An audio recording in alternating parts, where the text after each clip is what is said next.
Hi, this is a brief tutorial to creation of MYP exams on Baccalytics. So after a simple Google sign in or a sign up, you will be logged in. And there are two options here. Learning paths is not relevant at this moment. You'll go to MYP exams. By the way, the URL for this website is app.baccalytics.com. I'll share it in the link. And you'll log in on app.baccalytics.com and go to MYP exam. I have created some already. You will go on create new. You will select the type for MYP, select the subject.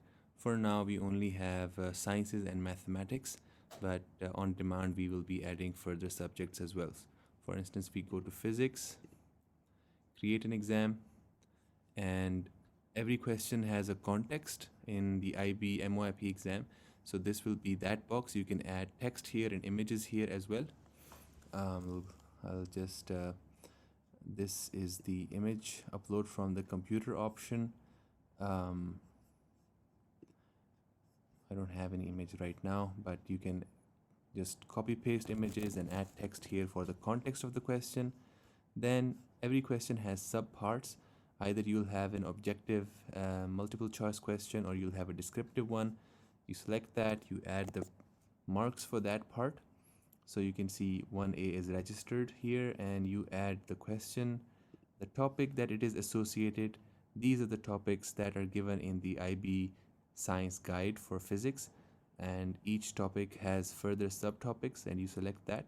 This is done so that every question, every task in the exam is associated with a certain topic, subtopic, a certain criteria and a strand, and also the level of the question. We know that in the IB MYP exam, there is a distribution of difficulty. Some questions are 1 to 2, some are 7 to 8. So this is entirely teacher's discretion, that when they make a question, they would know what level it is.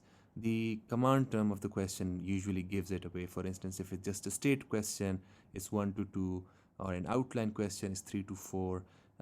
And as you go higher in the Bloom's taxonomical orders, you go to higher level questions. So you select that, and different questions with different levels have different worth. They contribute differently to your final level.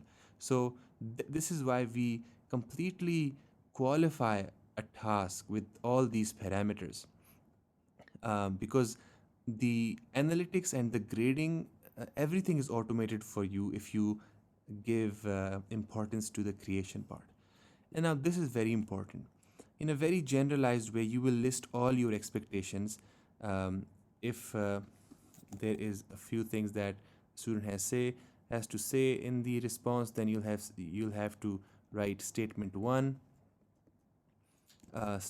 statement 1 being this, statement 2, and if there is an option, you will, of course, in the mark scheme, this also use the word or a statement B or a statement. So in any humanly understandable format, you will write the explanation, because the AI examiner understands your expectations. So to the best of your ability, you will list down your explanation or the marking scheme, or if you want to call it, the teacher's expectations. So if the student's response to a certain question that you put here match the expectations, if the response matches it, it will be graded accordingly. Moving on, you can add a sub question. You can see 1B appeared. Again, MCQ description, sub question, and once you've added enough sub questions, once the question is completed, you can add another question, and so on and so forth. At the end, you can give it a name, describe it, and complete. So once that's completed, you will get your exam, and it will be in this form. You can edit it, you can start it, and you can see the results. So far, since our exam hasn't been, so you want to share the link with students, you right click on this, you copy link address and send it to your students. Once they have done it, then you will see their responses in a list like that, and you can auto grade them using the auto grade button. So this is a brief intro, and I hope this will be helpful for you. Thank you.